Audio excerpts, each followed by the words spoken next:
Related searches: gastrocolitis, kidney function failure, blindness, diabetic retinopathy, eye lab, signs, multiple sclerosis. That's all related to podemup, apparently. Oh, bloody hell. Maybe we need to invest in a bit of search engine optimization or something. Maybe, yeah. Sounds like it. Welcome to episode 38 of Podemup. We return to the Nintendo 64 this month as we determine whether or not Treasure's 2D platformer Mischief Makers deserves to be called a hidden gem. Plus, Games Master, Sonic Colors Ultimate, and Super Mario Galaxy are all up for discussion as well.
Hello, welcome to episode 38 of Podemup.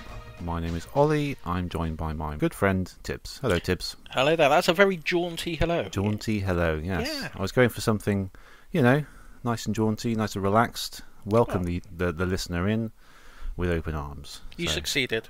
Thank you.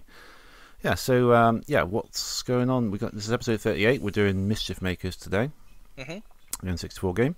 Yeah. But first, Tibbs, everyone wants to know, what on earth have you been playing since the last episode? Oh, I wish I could tell you, but I can't. Oh. So, join us next week. We're going to be covering the... I can't. I don't know. I've been playing a lot of Streets of Rage. Have you? The survival mode in Streets of Rage 4. Oh, have you? Okay. Yeah. I've been playing tons of that. Level 33 I've got up to now. That's the highest Oh, that's good. I've got up to. So that's good fun. I've been doing a lot of that. Obviously been playing Mischief Makers. I've been playing a bit of Kirby 64. Oh, right, okay. Because I had the Commodore 64, the Nintendo 64 out. Yep. So I thought, why not have a little dabble with a Kirby? Mm. So that's quite good fun. Is that a good one? Yeah, it's not bad. I mean, it's standard Kirby fare. He sucks things in. Is that a 2D one or a 3D one? It's sort of 2.5D, so it's okay. 3D looking, but it's on a 2D plane. So, it's pretty good. Yeah. Yeah, I need to get into my Kirby. Definitely. Yeah. I was thinking about it. Yeah, but I think we'll definitely cover a Kirby game.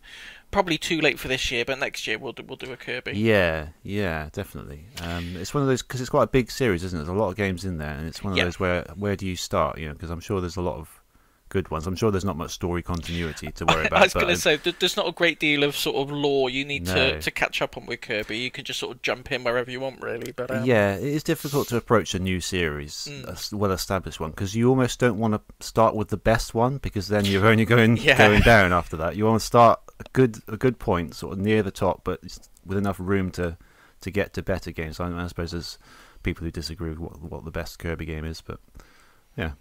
Yeah. A bit of the Curbster, a bit of Streets of Rage. What else was that? Oh, House of Ashes.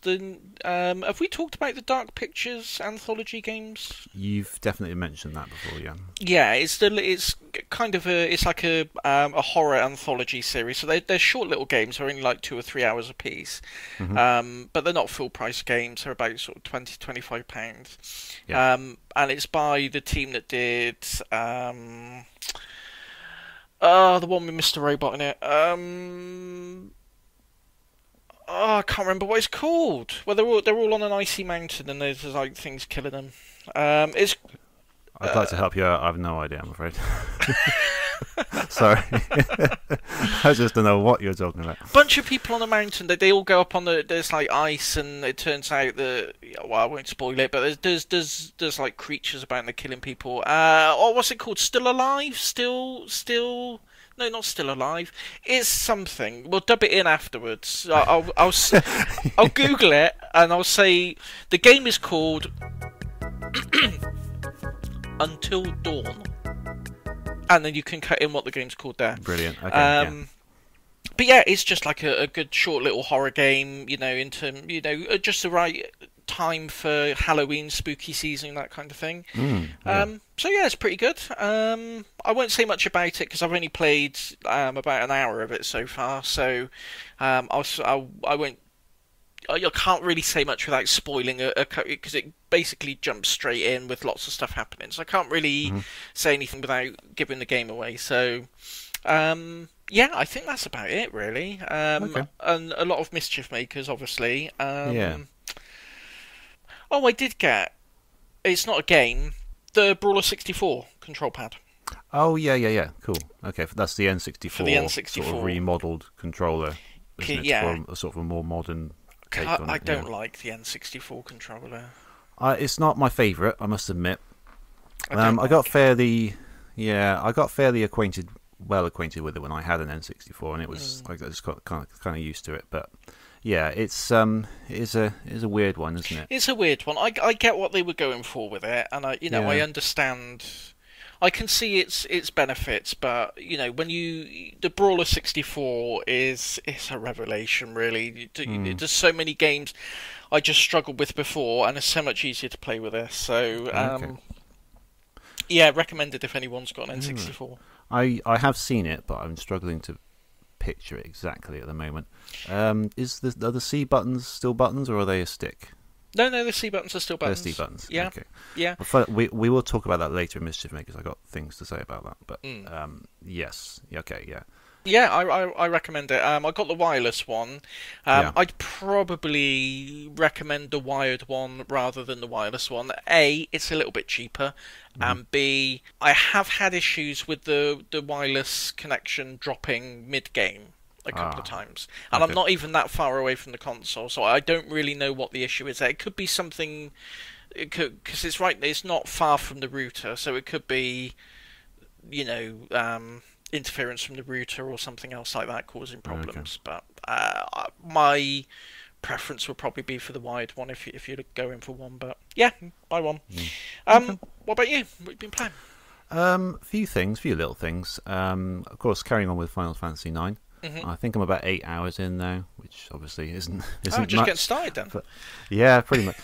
So I've done the Limblum bit, Limblum, that place, the first bit of Limblum, I suppose. And now the other city is attacking, so I've got to run off and do something there in the grotto. Oh, Gizmaluke's grotto, yeah. Yeah. So it's kind of getting at the point where the enemies are getting quite tough.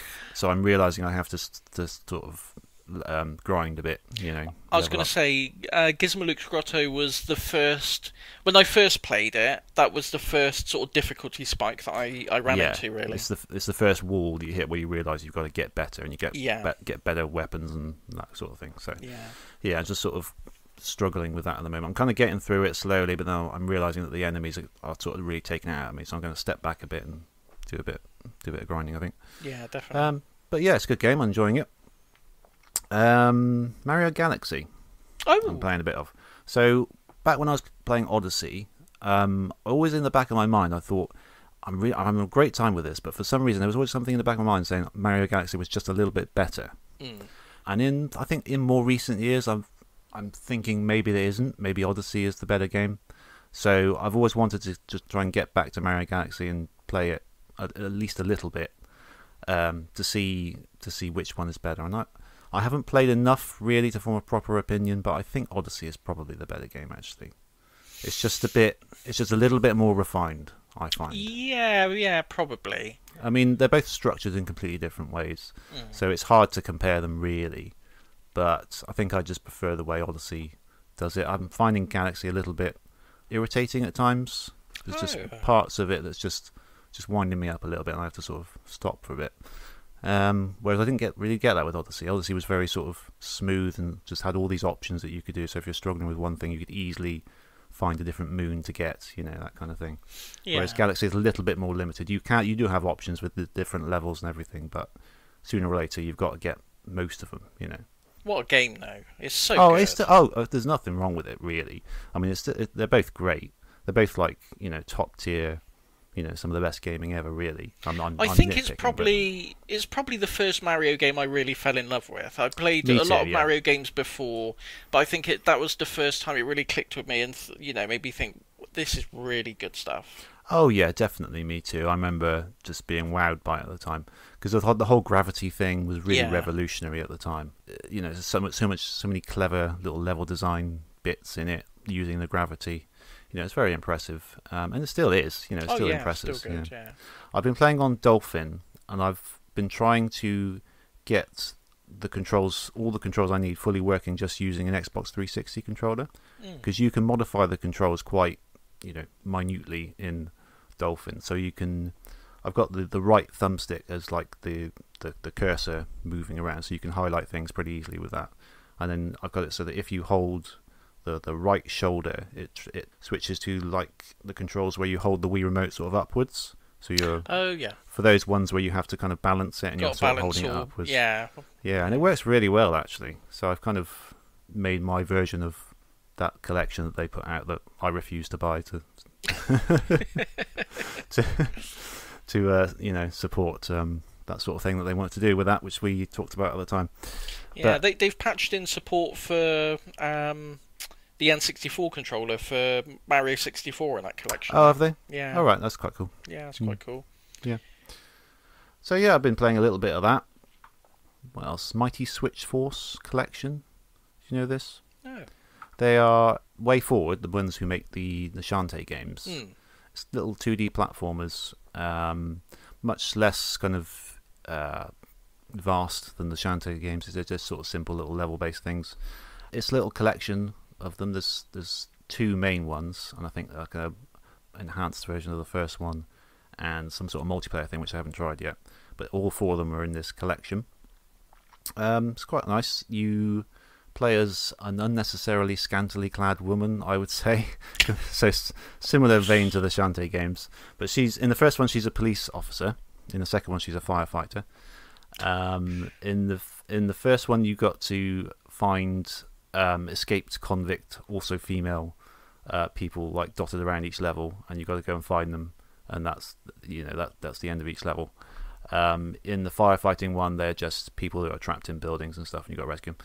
But the main mechanic is that you can switch blocks on and off with any of the buttons, and so a lot of the puzzles and stuff come from that basic mechanic.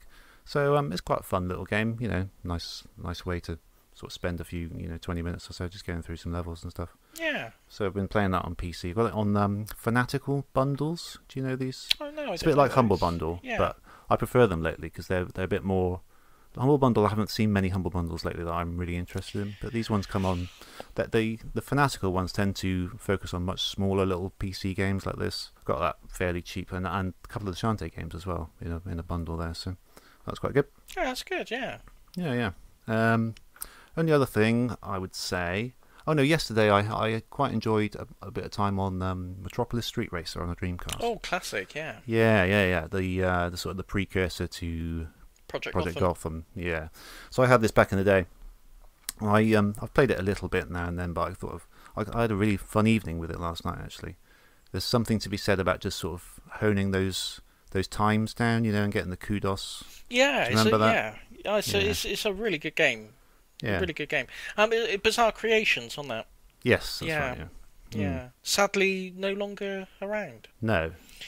There's a game that they did a game. I think they did it. Did they do Blur? Have you heard the game Blur? Yeah, I've heard of that. Yeah, I think that's a game I think we should cover on the show at some point. Oh, right. I think that was the last one they did. But yeah, they did a great little development team for racing games and things. Yes. Yeah, and the only other thing I've been playing is Sonic Colors Ultimate. Oh yeah. Yeah, so it was a little bit pricey for me to get when it came out straight away. I've got to be honest, I'd forgotten it'd even come out. for a game that I already own, and a lot of the main things they've added are stuff that I don't really care about. So I thought I'd wait. I got a coupon on Epic Games for £10 off, so I thought that's just about enough to warrant getting it, so I got it. It's okay, it just needs a good patch or two to iron. I was going to say, I've heard it's a bit glitch-tastic. It's a little bit ropey. It's not... No, there are a few glitches in it, sort of almost Sonic 06 style ones occasionally, not quite as many as in that game. But, I mean, it's just a little bit rough around the edges in general. Like the 360 controller I use for it, most of the time, whenever I move the stick and then let go of it, Sonic carries on walking. I don't know if that's just me or if that's other people. It doesn't do it with my 8BitDo sort of SNES style one with the two thumbsticks, so I've been using that to play it. But yeah, it's just a little things like that. There's sometimes music doesn't play when it should. Sometimes when you go to a 2D menu with a 3D animation of Sonic, for some reason it plays really jittery. It's no major thing wrong with it. It's just loads of little things like that that just make it a little bit janky and just in need of a good patch to sort it out. And they are working on patches. I think they've already patched the Switch version a little bit, because I think that was the one that was glitching out for a lot of people. Is it a case of it being rushed out, do you think? Possibly, yeah. Although I did hear at one point that they'd already finished it ages ago, but I don't know. That can't be true, because it doesn't sound finished. But... No.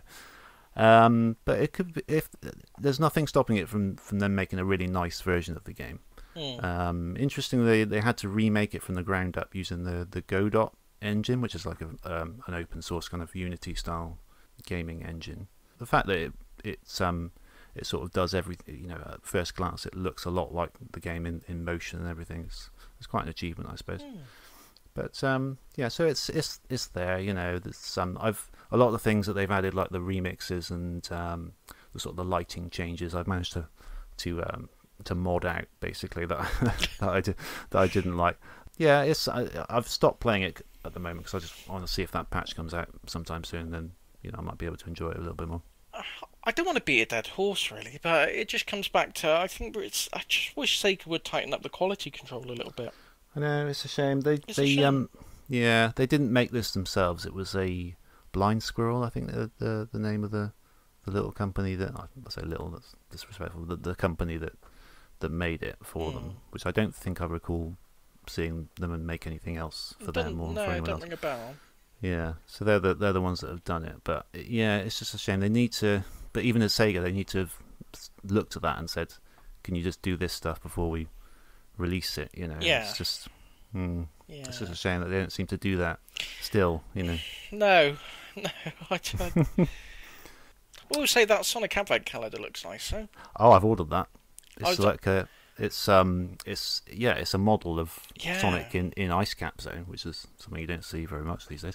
It looks like a really nice quality model. And you just build him up. You get a little different bit of him or the stand that he's on, and you build him up throughout December. I'm looking forward to doing that. Yeah. It's probably sold out now. I was going to pre-order it, but I never got around to it. It's a bit. It's priced a little bit above. It's that level. I was like. Yeah, I can understand that. Yeah. If it was £10 cheaper, I'd have probably jumped on it. But yeah, if it's still available to pre-order, I might give in to temptation because it does look really nice. So yeah.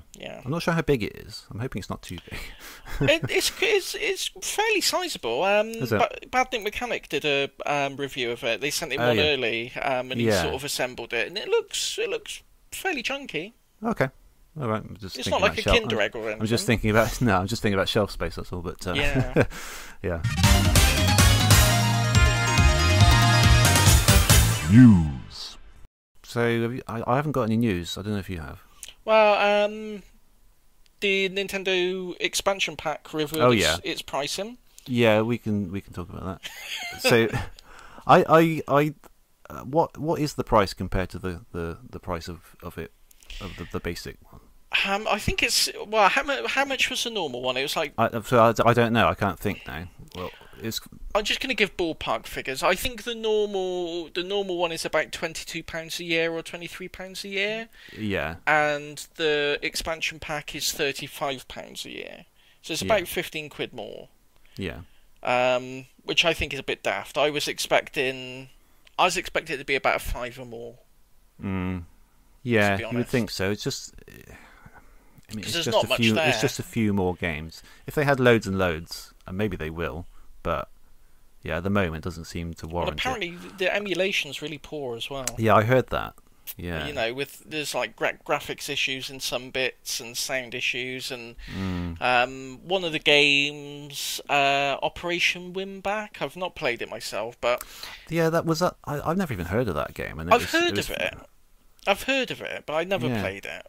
No. But it requires the controller pack to save the game, and they haven't emulated controller packs, so you can't save. You can do a save state, but you can't save the game within the game.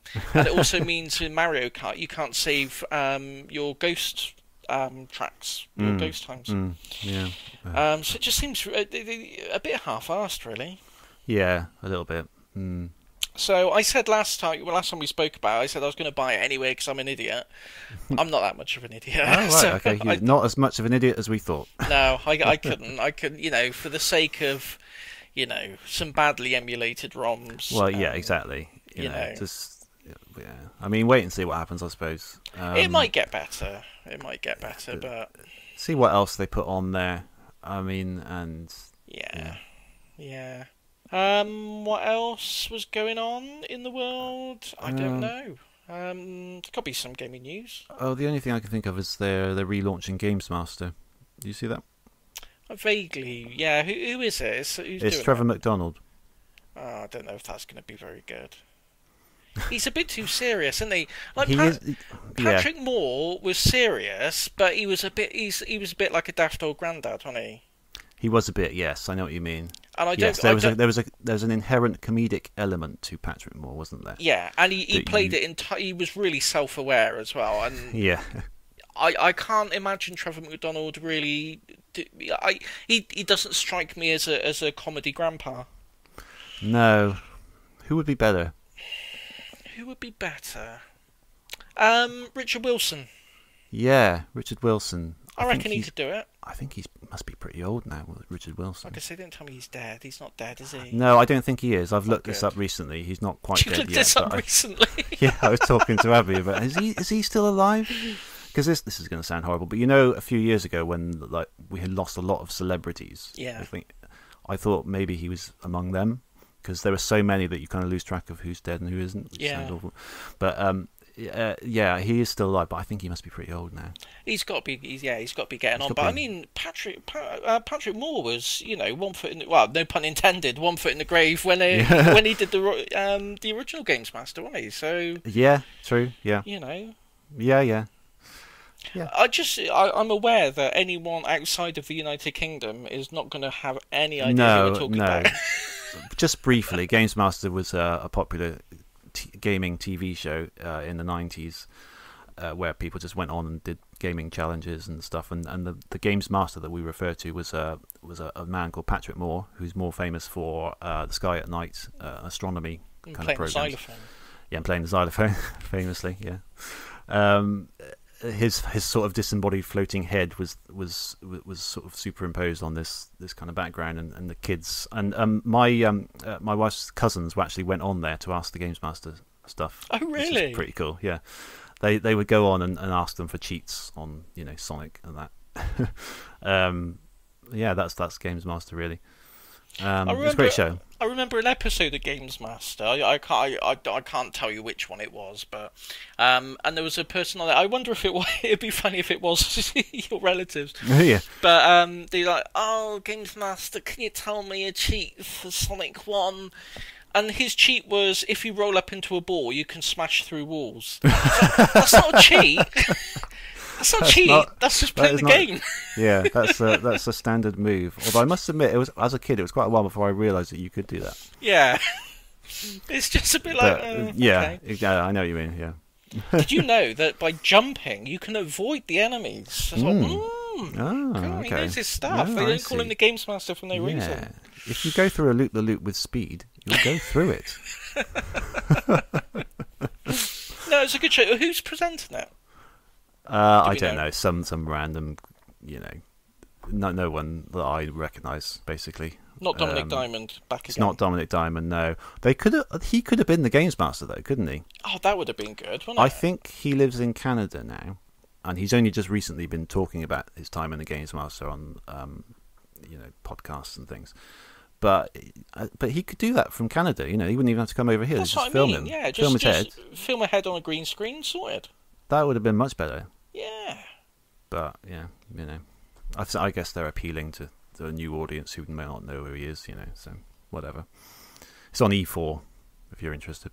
Yeah. Well, I mean, I ain't got a TV license, so I'm gonna have to wait for someone to upload it on YouTube. But it shouldn't take long. You probably get it on that for demand thing, I think. Yeah. I'll give it a watch. I mean, it'd be nice to get some... There are TV shows about games are either generally very good or very, very bad. There's not really much middle ground with it, so it's... No. I hope it's good. I quite like Dara O'Brien's Go 8-Bit. That was quite good. Within... accepting certain things that it has to be on TV at certain times, so it's got to do this, and this. Had a lot of retro games in it, a lot of various games in it. It's quite good. Mate of mine did the intro to that, the animated intro. Yeah. Oh, okay. Yeah. Cool. If you follow him on Twitter at Dave Brain, I think it's at Dave Brain. No, at Ornsack. At Ornsack. His name's Dave Brain. He'll do you visual effects for much cheapness, according to his pinned tweet. But he's good at it. He's good at what he does. Yeah, it was. I like that intro. It's a good little intro. Yeah. I was going to say, did you ever watch Gamesville? Yeah, I did. It's dreadful. Gamesville. Oh, yeah, I remember. We used to make fun of that, didn't we? On the forum that we used to. I think we did. We used to have. Yeah. Oh my word. Yeah, that was on Sky One. Sky One. And it was. It was very sort of kid focused, I would say. Yeah. I don't remember a lot about it, to be honest. No. I mean, that's just the brain's way of coping with trauma, isn't it? Just block it out. But yeah, dreadful. Okay. Anything else? No, that you can think of that's happened recently? Yeah, there is. There's one thing. I don't know why we keep forgetting to mention this. Chapter 2 of Deltarune's been released. Oh yeah, I haven't. I did start chapter 1, but I never went back to it. I thought I'll wait until all the chapters are out and then do them all in one go. I think that's going to be a while now because it may be a while. It's been about 3 or 4 years since chapter 1. I was going to say because chapter 2's come out now, and on the menu, I think there's space for 6 chapters or 7 chapters. Oh wow, okay, so it's going to take quite a while. Yeah. So it's going to take a little while. But I did start playing it. And it's good and everything, but I couldn't really remember what happened in chapter 1, so I kind of stopped. This is the thing, this is what I'm worried about. I'm just going to completely forget what happened in chapter 1. Yeah, so I'm going to have to go back and do chapter 1 again. It's an interesting way of doing things, isn't it? I suppose otherwise you wait, a good decade and a half for him to come out with the next game, really, wouldn't you? So yeah, I don't know. There's pros and cons, I suppose. I was going to say it's not. I suppose it's because it's a small team doing it. It's basically just him in there. As far as I know. Oh yeah, and it takes a lot of time. It takes a lot of time. I totally and appreciate I think that. If he hired like a whole team to help him, I think it might lose a bit of. It might lose a bit of the magic if it was anyone but him guiding it. So... Oh yeah, I mean the magic of Undertale was that you knew it was all from him. Yeah. It was all very sort of focused. Everything about that was very, very consistent, wasn't it? Yeah. So I'm glad it's out, and I hope people download it just so, it shows in the statistics that there's demand for it, and it just keeps it motivated to bring out the lot. It's free, isn't it? Yeah, it's free, yeah. Are they all going to be free? I don't know.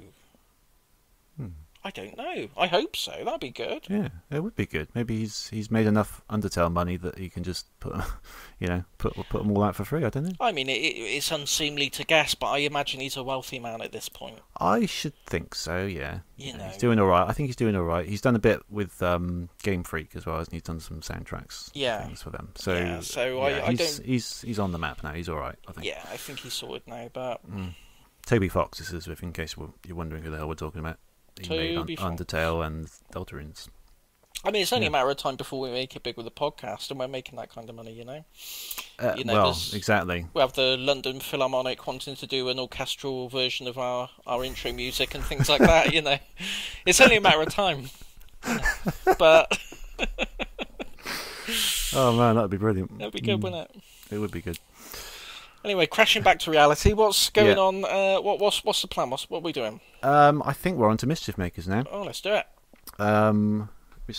What's our time? Are we earlier than normal? It feels like we're earlier than normal. It feels like we're earlier than normal. A little bit. We're half an hour in. Oh, that's not too bad. So normally we prattle on for 45 minutes. So if you don't like that bit, then this is a good episode for you. Yeah, that's great. So straight onto the meat and potatoes. The Mischief Makers is the N64 game that we've been playing for the last month or so. 2D platformer. You are jumping straight into it, don't we? You usually have a gap with a little bit. No, I'm about to. Don't worry. Right, okay. I'm just segueing into the gap. Oh, okay. Carry on. And this is the gap.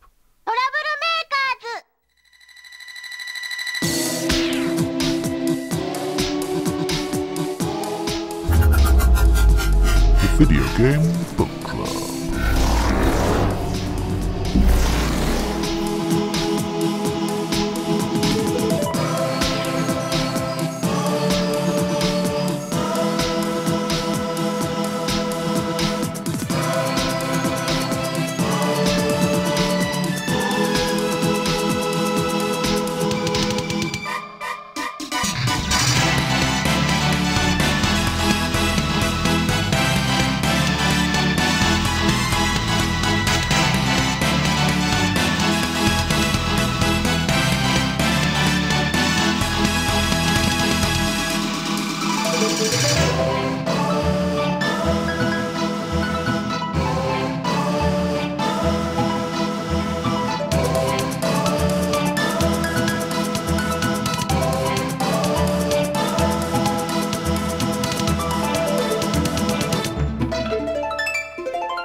Welcome back. Yep, today we're talking about Mischief Makers, released for the Nintendo 64 in 1997. This was June in Japan, October in the US, and December in Europe. Developed by Treasure and published by Enix in Japan and Nintendo everywhere else. And a loose cartridge goes around sort of £15 to £30. Yeah, 15 I paid, yeah. So 15, okay, that's pretty good. No, yeah.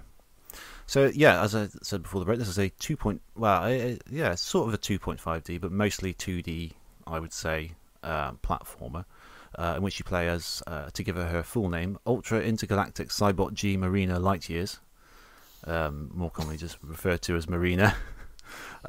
She is a robotic maid who attempts to rescue her creator, Professor Theo, from captivity by the Emperor of Planet Clancer, who has been brainwashing his citizens. Marina is able to grab hold of most objects in the game and either throw them or shake them to trigger a variety of effects. It was first developed in 1995 without much knowledge of the specs of the N64 and what it was capable of, hence the reliance on 2D. This may have led to it being somewhat ignored by 3D-hungry gamers and reviewers at the time, however it's now thought of as something of a hidden gem by many, thanks to its varied and inventive gameplay and level design. Yes. Sometimes I wonder if I'm going to write an intro so long that I'm just going to describe the whole game and then not leave any room for discussion about it. That was quite a long one, wasn't it? It was quite a long one, yeah. Yeah. So you played this on a real machine, did you? Yes. Okay, so I emulated it. And I make no secret about how I emulate most things, book club or otherwise, that I talk about on this show. This was probably the first time that I felt I was actually missing out on not playing it on the real hardware for a couple of reasons. I alluded to the C buttons and stick thing earlier. because I played this again on a 360 controller, like I play most games. And with this game, you've got a sort of a dash move where you can dash up, left, right, or down using the C buttons on the Nintendo 64 controller. So my Xbox 360 controller obviously doesn't have the required number of buttons on that bit of the controller. So I usually use the right thumbstick, which put me at a real disadvantage, I think, because you can't really just like spam it, with the stick in the same way. So there was a few things where I struggled to play it. In hindsight, I probably just should have used my 6-button 8-bit DOE Mega Drive style controller, which would have been better if I'd configured that. But anyway, so that was one thing. There was I had quite a bit of slowdown when I was emulating it, and I figured that was just true of the game as well, the actual game. But I think it runs pretty smooth, doesn't it? It runs pretty smooth. There was pockets of slowdown here and there, but nothing. No, it wasn't constant for me, but there were a few levels where it definitely sort of was an issue. And just sort of the general look of it, I suppose, on the emulator, when it's all blown up, the pixels look very sort of jaggedy and a bit sort of, ugly. Whereas I imagine on the N64, that sort of smoothing effect it puts over everything. The classic sort of blurry style of the N64. Yeah. Yeah, so I just wanted to highlight that first of all, in as much as, early on particularly, that was, there were some sort of challenges in the first few levels where that stick instead of the buttons really kind of hindered me a bit, I felt, which sort of impacted how I felt early on about the game anyway. Yeah. So, what did you think of it in general? I didn't like it. Really? Yeah. Okay. Yeah, How far did you get? Not massively far. Okay. I got to be honest, and I watched a few YouTube videos about this because I thought it's got glowing reviews. And on like the Wikipedia page for Games Radar called it possibly the most underrated and widely ignored game on the N64. And I'm like, I gotta be missing something. Here. And apparently, it just takes an inordinately long time to actually get going. It does a bit, yes. It's very, very slow to get going. Yeah, it doesn't make the best first impression. I agree with you there. And at first, I didn't really like it that much either. A lot of the levels in the first world aren't a bit confusing and are not that exciting. They're a bit confusing. They're not very exciting, and weird. I just find it unpleasant. I got to be honest. I just find it visually very unpleasant to play. Yeah, well, let's talk about that visually. Yeah, the characters are all kind of gross looking. Do you? Is it just me, or they all have the same face, and it looks like the Scream, the movie Scream? Yeah, it does. Those sort of downward pointing eyes and a sort of weird mouth. Every character in the game, apart from the main character and her human guy that she's trying to retrieve, and not just characters, like blocks of the level design. I think that was the thing that really got me, was like, all the blocks have this funny face and the eyes are glowing red and it just pulsates and it didn't seem to me, because playing other Treasure games, you look at things like Gunstar Heroes, even on the N64, something like Sin and Punishment. Yeah, they've got a very distinctive visual style. And it's not for everyone, it's. I can understand by even those games, someone looking at them and thinking, "No, it's not for me." Yeah. But it just felt kind of lazy, and I don't. That's not something I really associate with Treasure games. It feels like when we were back in school messing around with Game Maker, and we didn't have any assets to put in the level, so you just get you just pick a picture and just stamp it all over the level, and okay, that's the level. Yeah. Now. It just felt a bit like that, and I kept playing it. I was like, what am I missing? What is it about this game? I know what you mean there, particularly in some of the first levels where some of the levels are earlier levels aren't really a level at all. You just sort of go through and walk and talk to some people, and then you kind of go to the end, and that's it. And some of those people appear to be living in a house that is made up of those blocks. Yeah. And it is like when those early Game Maker days where you just this is a house, and just make, just put some blocks around a character and that's it.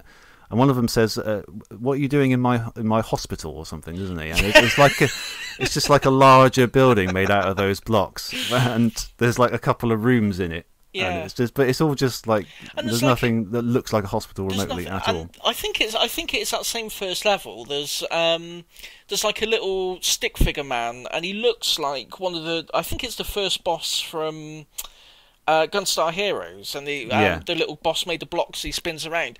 I was expecting that to like spin around in 3D. It's going to be like a big boss, kind of thing.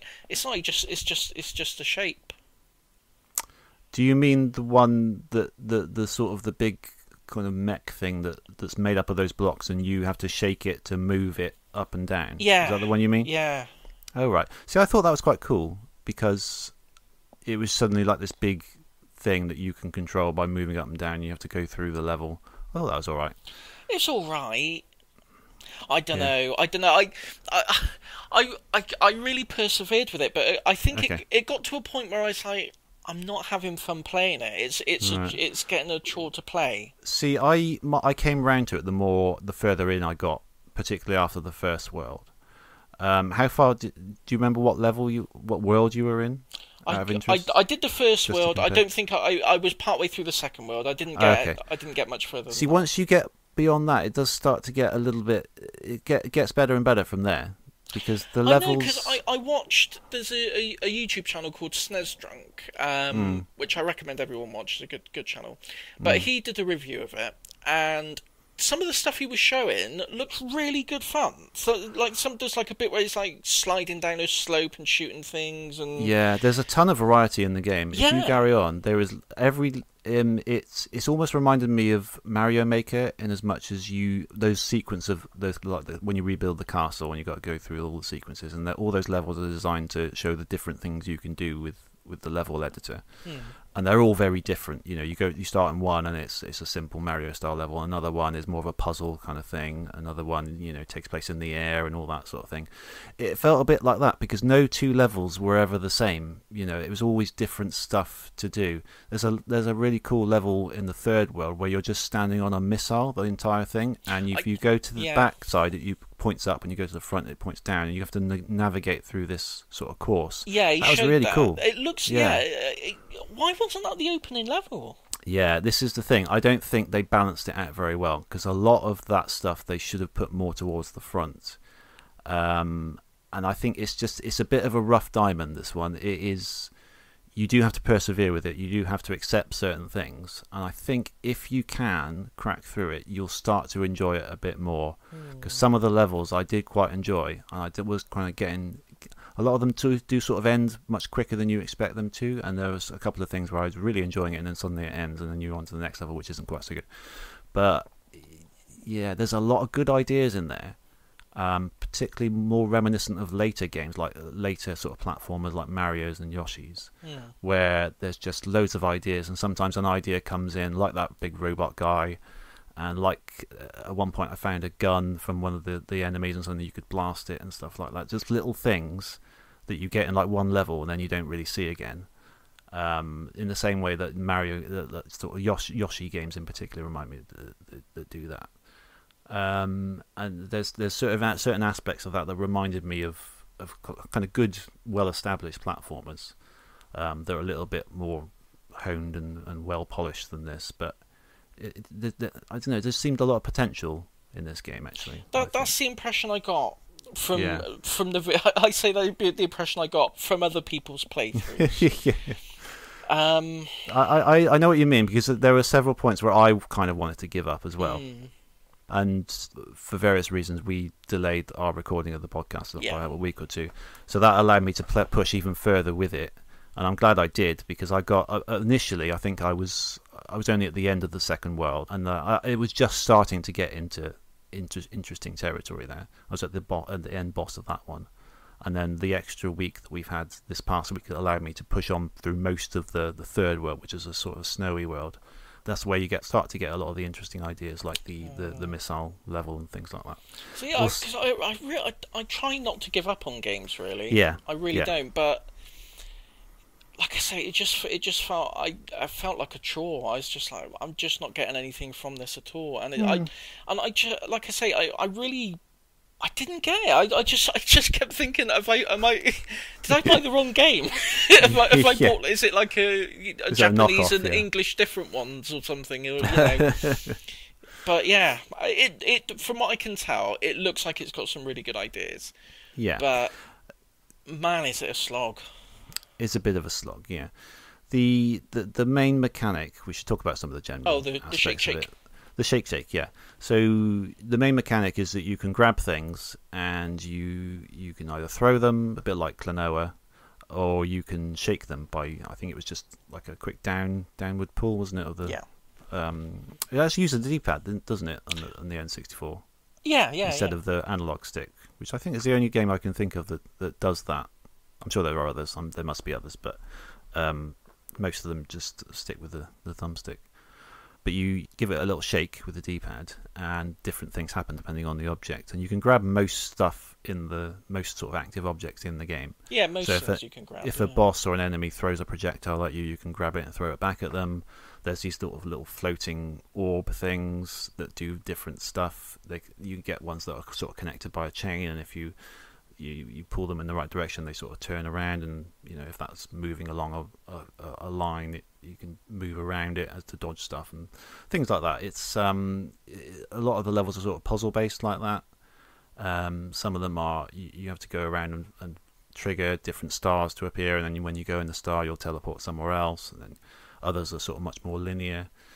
But yeah, a lot of variety in the levels, a lot of good uses of that shake mechanic.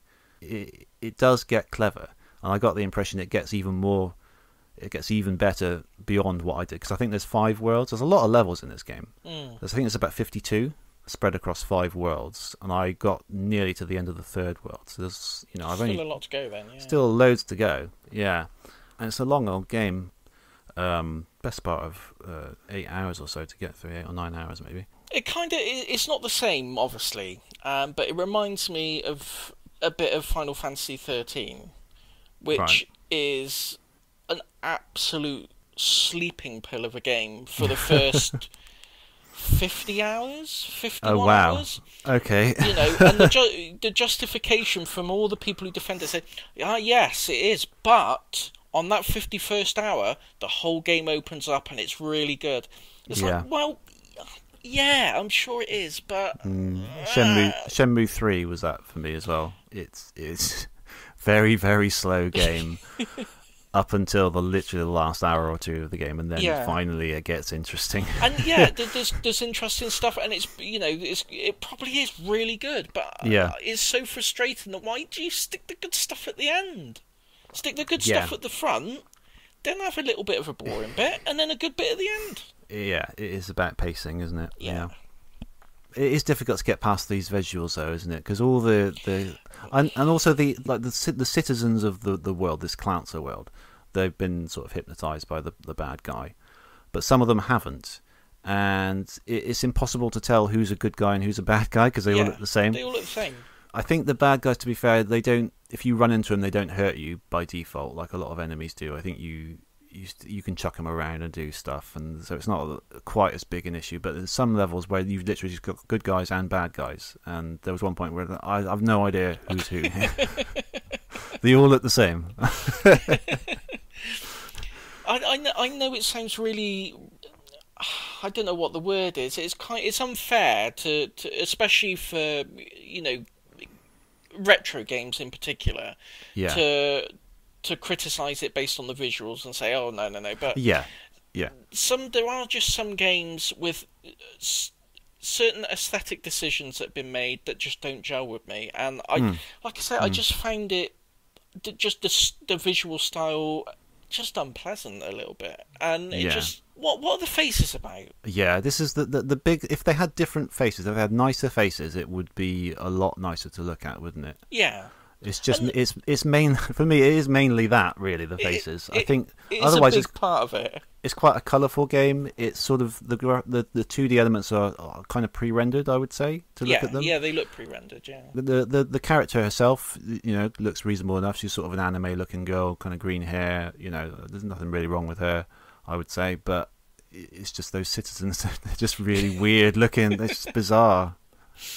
And I didn't even, because I've read a lot of people don't like the shake sound effect. Shake. People find it gets a bit grating after. I didn't find that. I didn't mind it. I thought it was quite a cute little. Yeah, I find it shake, quite shake. cute. It's quite nice. It's just everything else. No, but what is it? I don't want to keep harping on about it, but why have all the blocks got faces? Is that... Well, I mean, I don't know. Yeah, it does seem a weird decision. It's like a Mario style thing where everything's got a face, isn't it? But yeah, but those faces are nice to look at. They're nice faces. Not terrifying, haunting scream faces. Yeah, that staring at you. It's like a creepypasta thing, isn't it? Yeah. Oh, I don't know. Yeah, I spent £15 on it, so I might play through it I would suggest you try at least get to like the third world and see if you like it. Start to like it a bit better, because I think it makes a terrible first impression, but I think the further you get, the more you will enjoy it, and the more you will see. Oh, that's actually quite inventive, and the variety on offer impressed me. Certainly for a game of that time. There's a lot of different types of levels in there. There's a level where you get blocks that are exploding, but they do it in a kind of a sequence. So when one does it, the next one does it. And there's a level that is based entirely on that. So all of the terrain is exploding blocks, and they're doing it one by one as the level moves on, and you've got to stay ahead of them. And then another one, you're just literally just the level is just vertically aligned, and you're just falling, and you're sort of dodging, all those little spike balls and things. And it's just sometimes it's to say that doesn't sound particularly clever or groundbreaking, but it's just the fact that each level isn't just the same thing as what you just played. It's constantly keeping you on your toes, and you're thinking, oh, what's coming next. Which I quite liked. I always appreciate that in a platformer, that it's not just the same thing over and over again. And when you get to this is where I stopped, but pretty much because I ran out of time, really. But in the third world, you get to an Olympic style event. I don't know if you saw this ahead. So as you go through through that world, you get mentioned all this festival is coming up, and all the Clancer people are getting excited about it. And when you get there, it's like Olympic style events where there's like 100 meters, 200 meters, and you've got a dash. And because I couldn't spam the stick, I kind of gave up at that point. But there's like hurdles and stuff, and there's all these different Olympics events, and they're in a list. So you go into the level, and it's literally just a list of the event that you want to choose to go in. So you've got the hurdles, and you've got the long jump and stuff. And at the end of the list is math fun. And it's literally just a guy gives you like simple maths equations, like 6 divided by 2 or whatever, and you've got all the balls floating in the air have a number on them, and you just got to pick the number that it answers the question. And I thought that I just quite like that. I just thought that was quite funny. Yeah, it's a bit random. It's just all these Olympics things, and it's just math fun. And it's a fairly funny game. Some of the dialogue's quite funny here and there, so it's got a little bit of personality to it, I think. So I don't know. I think, I would definitely recommend trying to persevere at least to that sort of part of at least to halfway through, and seeing if it's doing it for you. Yeah. Because I think that there is a lot more to the game than you think, than you find initially, I would say. Yeah, I mean, it's surprising. I'm not saying I won't claim to have played and loved every treasure game, but the ones that I have played, I can't remember playing a treasure game that I didn't like. They're always really interesting. I'm going to say they're always very different and very sort of out there. Yeah. At least intriguing, aren't they? Yeah, I mean, Dynamite Heady, I didn't like that when I first played it, but it didn't take me long to come around to it. Yeah. But yeah, I don't know. I think it just didn't align with what I expected, I think. Yeah, Dynamite Heady is, I would say, kind of similar, although I haven't played that nearly as much. But visually, that is very sort of bold and a bit kind of, what's the word? Kind of an acquired taste. Yeah, a little bit. It's kind of nuts, and the soundtrack as well. The soundtrack for treasure games are always a bit nuts, aren't they? Yeah. And This isn't too nuts actually, but it's not. It doesn't. The soundtrack didn't stand out to me. It was fairly bland in this. But yeah, in a lot of Treasure games, both the visuals and the soundtrack are kind of like bit crazy. A bit crazy, yeah. Yeah. Well, the Sin and Punishment on the N64, the first stage of that, because there's a translated ROM of it now, so you can play it in English. Yeah, yeah. The first stage, because I played it on the N64 on the actual console. I swear, I first played it and I was like, why is the music glitching like that? The music just sounds awful. It must be something to do with the patch. Yeah. I looked it up on YouTube. No, that's just how it sounds. That's just the music, yeah. That's just how it sounds. But I was like, can't be that. I still haven't played the original. Obviously, we played the sequel on the book club. Yeah. Gunstar Heroes, similarly, there's a couple of tunes in there that I really like, but the rest I find very difficult to listen to. It's just it feels like it's not structured in a way that you would understand as a piece of music. Yes. It feels quite experimental and that kind of thing. Yeah. The other, I was just looking through my notes there while you were talking, and there was a level that I couldn't, and I actually streamed my first playthrough of this on Twitch, and I was playing through it, and there's a guy just kind of came in and started talking to me, and he really liked the game. He was obviously looking for it, found it, somehow found it, and I was doing this level, you'll remember it, where you've got to find the lost children and get them back to their house. Yeah. And again, because of the stick, I couldn't catch. He was running off through this little maze, and I just couldn't catch him quickly enough. And it took me like 10, 15 minutes to get him. And because I was on the stream, and this chap was watching me, and I thought I didn't want to like give up, and I couldn't I just thought I had to persevere. So I was just going. I was trying to catch this little bastard for ages. And because of the stick, because I couldn't press the button quickly enough, and I almost didn't want to sort of admit that I was having like controller issues and stuff. I got him eventually. Oh no, I didn't get him. I caught him, but then I tried to bring him back, and I got hit by something, and then he ran off again. And I thought, no, I'm sorry, I can't stop. I did eventually give up. But that level, but again, that's probably because I was playing with the wrong controller. Yeah.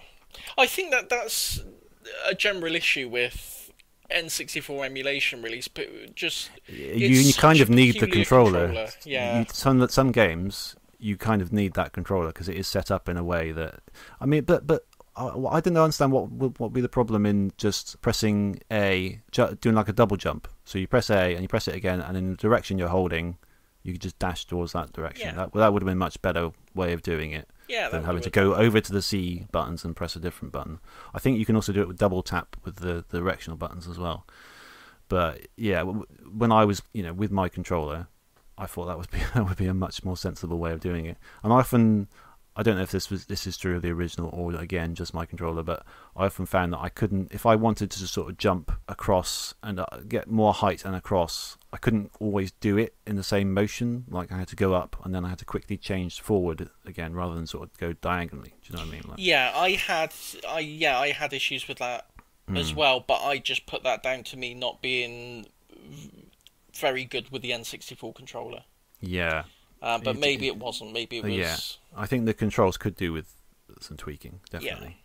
I don't know, it's a shame, really, because... Yeah, is this the first game I haven't liked on Podemup? I think it is, kind of, yeah. Yeah. I mean, I don't think you like Rise of the Robots, but then that's not a groundbreaking I was going to say, thing. But other than that, I think this is the only game you haven't liked. Yeah, I think this might be the first game where it's really just not clicked with me at all. Yeah, would you just not recommend it, do you think? I would recommend trying it purely because I'm aware that I'm in the minority here. Yeah. The general consensus seems to be it's a very good game, but it's a bit of a slog to get into it. So if you can endure the slow intake into it, I think it's probably worth persevering with. So I'd recommend. I think if anything, it's worth giving a try to see if it's for you. Yeah, I agree. If you like platformers, then I think it's got some really interesting ideas that I think you'd appreciate. It is a bit of a slog to get through. I would, by the sounds of it, I would say playing it on original hardware sounds like a better option than emulating it, unless you've got an N64 controller, maybe. It is initially off-putting, but I would, from what I played, which is about half of it, try and persevere because it does definitely get better. So I would recommend it for that reason. I will persevere with it. I will, but if you do, I'd be interested to hear if your thoughts change on it. That'd be an interesting. Between now and the next show, I will. What stage are you at the moment? Did you say you were? So I'm on near the end of World 3. Okay. And I think there's about 10 stages in each world, so I think I'm on 3.8 or 3.9, whatever the Olympic one is. I'll aim to get to at least the end of World 3 then. Yeah. And depending on time, a little bit further maybe, and then I'll report back next month and see if my opinion has changed between now and then, where I've got to the stage where you're at. Yeah, definitely. I mean, even think about it, even World 3 has some weird levels though, because there's the first level in World 3 introduces this really weird mechanic where it kind of suddenly gives you this bag that you can hold and put stuff in. And then you have to like get the right combination of things in the bag to make an object that comes out, like a bomb or something. Okay. And it stops the game dead a bit. I would be honest, because it's a bit of a weird thing to do. There are. I'm not saying that World 3 is great all round, but it has a few of those ideas that make it a little bit better. And World 2, as you get further into World 2, I think that's true as well. It was World 2 where it started to change for me and started to be a little bit more interesting. Okay. But yeah, and I don't know much about World 4 and 5, but I can only assume it carries on being the sort of a bit of a mixed bag, but just generally getting more and more interesting and stuff. Yeah. Yeah. Okay, so that's Mischief Makers then, really. I'm a bit surprised actually, because you're. I don't know. I thought. I mean, you're entitled to your own opinion, of course, but I don't know. I thought you might. I thought you were a man of better taste. No. I thought you might. I thought, because I don't know, it's difficult to say this without sounding offensive, but I mean, I had the same opinion about you initially, and then I kind of turned it around when I saw more interesting things coming in. So I thought maybe you'd reach the same conclusion as well, but I don't know. Maybe you haven't played enough of it to get that far. I don't know. No. I feel like I've let you down. No, you haven't. Oh, good. No. Is this the last episode of Podemup? No. So this is almost the reverse of what's it called? When we did the first one we did that you recommended that I didn't like. Oh, there's been a few. The medieval. Oh, medieval. Oh, because to be fair, I didn't really play that far enough to really get into it. I kind of dismissed it a bit. Probably unfairly initially as well, although it was annoying me. It was really hard. I was going to say, it's a tricky game to get into. Yeah, but judging from what you said about it and what I sort of saw opinions about it, there's a lot of interesting stuff in there as well, and I think it's the same is true of this. I'm going to say there's probably a lot of parallels between the two games in that sense, I think. I think so, yeah. So it's one of those, I think. Yeah. So, yeah, we've done one each now, so so we're even.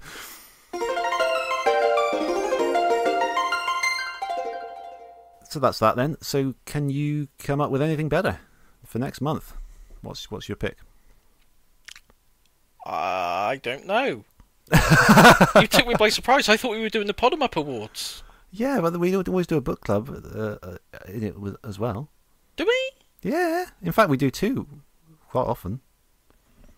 We don't have to this time, but that's just because last year we did Aladdin, and then we did the Podemup Awards. Yeah. And the year before that we did the bad games. We did the bad games. 2 of those as well. So you better come up with something quick, man. What's on your list? What's on your list of things to do? Have a quick think. Okay.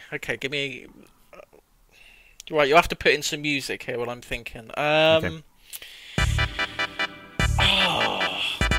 Oh, you caught me on a hop. Sorry. No. I should be aware of what we do on our own show. We've only been doing it for a few years. Let's see.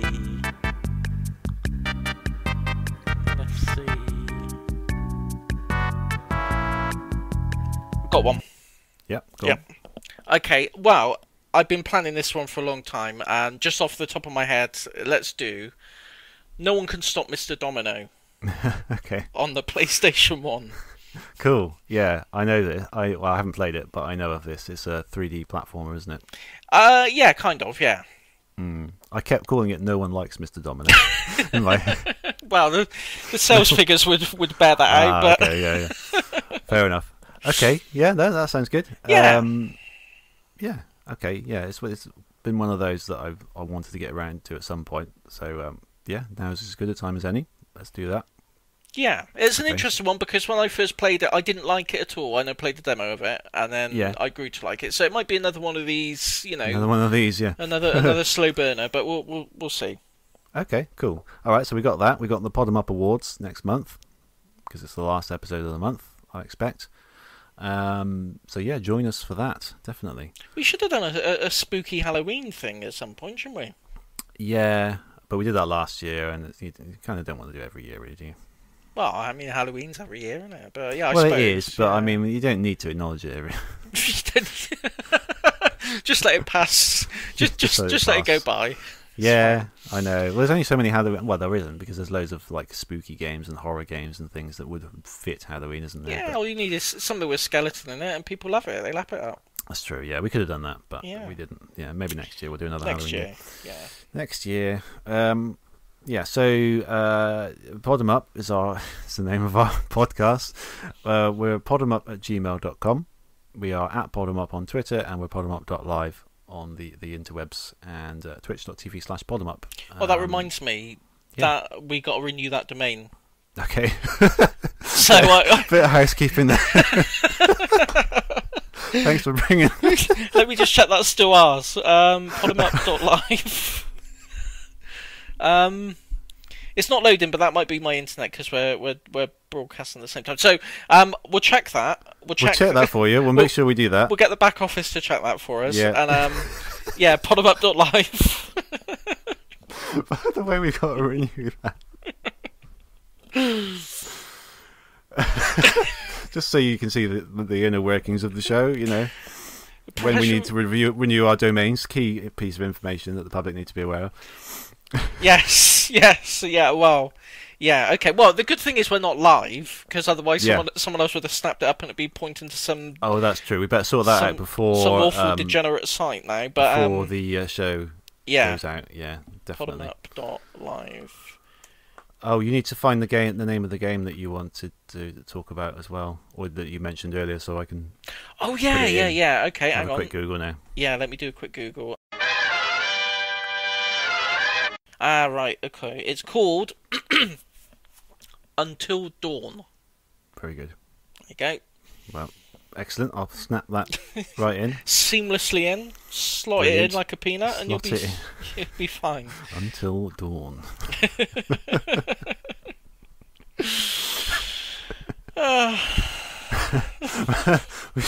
That's just occurred to me. We should have put like a really innocent sounding like game in there, like Yoshi's Cookie.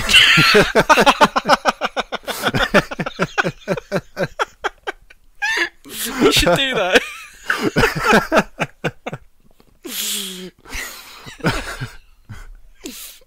Yoshi's Cookie. Oh, that's brilliant. Yeah, okay, do it. Okay. Right. We're back on track. Where were we? Where were we? Yeah, so that's I think it's pretty much it, isn't it? Yeah. Yeah. Pretty much it. So thanks for that. Thanks, Tibbs. Thanks for that. Thanks for listening. Yeah. If you have been, you know. Thank you for tell a friend. Yeah, tell a friend. Yeah. And thanks to your immensely low standards for picking us as your gaming podcast. Yeah. You know, thanks to that, you know, we'd be really lost without it. That. Yeah. We would. Apparently so. We would. Yeah. We're never going to win the London Philharmonic over with this man, kind of operation. We got to put it together next month, man. With the London Phil, come on. By episode 100, we need the London Philharmonic Orchestra to put together a version of our theme tune for episode 100. Yes, and if we haven't, it's going to happen. we'll pay someone on Fiverr to do a MIDI version MIDI with orchestral trumpets. And we'll say it's by the London Philharmonic. Yeah.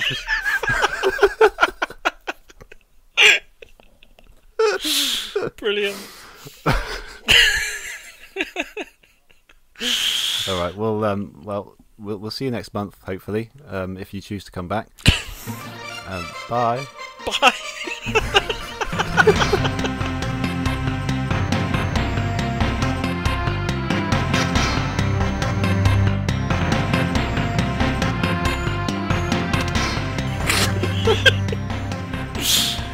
Oh, well, that went off the rails, didn't fell it? apart at the end, didn't it?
On a mountain, they all go up on there's like ice, and it turns out there's like creatures about and they're killing people. I'll Google it and I'll say the game is called Yoshi's Cookie.